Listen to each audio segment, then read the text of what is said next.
Hello बच्चों, कैसे हैं आप लोग। आज इस वीडियो में हम एग्जांपल 1.7 डिस्कस करेंगे। इस क्वेश्चन में हमें एक इक्विलेटरल ट्रायंगल दिया गया है। इक्विलेटरल ट्रायंगल बना लेता हूं मैं। ये एक इक्विलेटरल ट्रायंगल है। इसमें तीन चार्जेस दिए हुए हैं। एक चार्ज माइनस क्यू और बाकी दो कॉर्नर्स पे प्लस क्यू। अच्छा, हमसे कह रहे हैं इक्विलेटरल ट्रायंगल है, तो इसमें किसी भी एक चार्ज पे बाकी दो की वजह से कितनी फोर्स लगेगी। What is the force on each charge due to the other two. तो देखते हैं भाई, नाम दे देता हूं मैं इसको ए, इस पॉइंट को बी और इसको सी। अब ए क्योंकि नेगेटिव है तो बी उसको अट्रैक्ट करेगा। ऐसे मान लेते हैं फोर्स एफ है। और ये जो सी पे चार्ज रखा हुआ है ये पॉजिटिव है, तो ये भी ए को अट्रैक्ट करेगा। ऐसे क्योंकि ये इक्विलेटरल ट्रायंगल है तो हर एक एंगल 60 डिग्री होगा। ये एंगल 60 डिग्री होगा। अब दो इक्वल फोर्सेस 60 डिग्री पे काम करती हैं, तो रिजल्टेंट जो है किसी भी एक का रूट 3 टाइम्स आता है। Resultant is root 3 times of f. तो ऊपर वाले पे नेट फोर्स लगेगी नीचे की तरफ, और वो होगी रूट 3 एफ। अच्छा, तो फोर्स ऑन ए आ गया हमारा रूट 3 एफ। यहाँ एफ की वैल्यू होगी 1/4 पाई एप्सिलॉन नॉट, या के भी लिख सकते हैं, Q square by L square. अच्छा, ये तो ए पे आ गई। अब बी और सी की बात करें तो बी पॉजिटिव है और ए नेगेटिव है, तो ए बी को अट्रैक्ट करेगा एफ फोर्स से। और सी क्योंकि पॉजिटिव है और बी पे रखा हुआ चार्ज भी पॉजिटिव है, तो ये दोनों एक दूसरे को रिपेल करेंगे। रिपेल करेंगे ऐसे। इनकी भी फोर्स एफ होगी। फोर्स सेम क्यों है?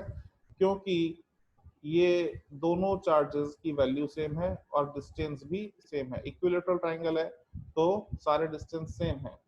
मान लेते हैं एक की वैल्यू एल, तो दूसरा भी एल और तीसरा भी एल। सारे डिस्टेंस सेम है, सारे चार्जेस सेम है, तो फोर्स भी सेम लगेगी। अब एक एफ और दूसरी एफ, ये दोनों लगेंगी 120 डिग्री के एंगल पे। 120 डिग्री पे 120 डिग्री कैसे होगा? पूरा 180 है, इक्विलेटरल ट्रायंगल का एंगल 60, तो 180 में से 60 माइनस कर दिया, बचा 120। तो ये दो फोर्सेस 120 डिग्री पे काम कर रही हैं।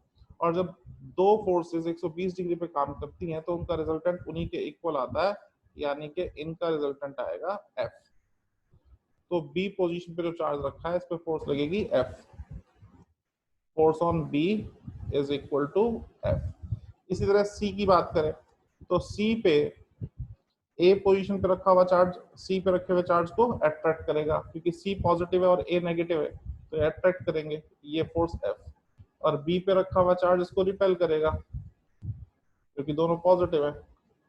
तो ये भी एंगल कितना हो गया? 120 डिग्री। और 120 डिग्री पे फिर से resultant F.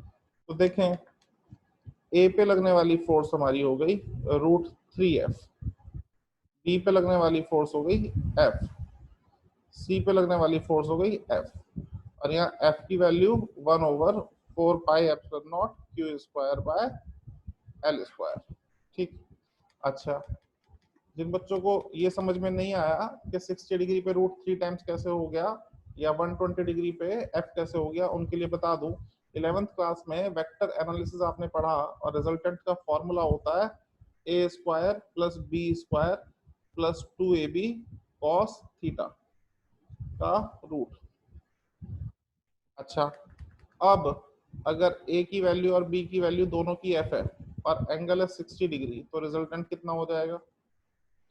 F square plus F square plus 2 F cos 60 degree. अच्छा जी, अब कॉस 60 वैल्यू आप जानते हैं 1/2 होती है, तो ये हो गया 2 F square plus 2 F square into 1/2। ये 2 से 2 कैंसिल हो गया, ऊपर बचा 3 एफ स्क्वायर का अंडर रूट, यानी के रूट 3 एफ। ध्यान रखिएगा।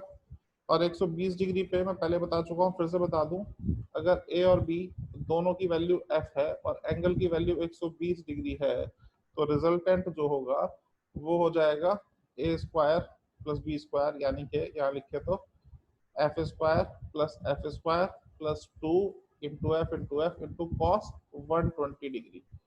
कॉस 120 डिग्री की वैल्यू -1/2, तो ये F square plus F square 2f square 2f square into -1/2, ये हो गया हमारा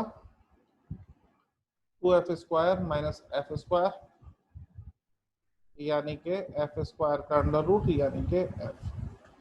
इस तरह से ये वैल्यू आ गई। होप आपको समझ में आया होगा।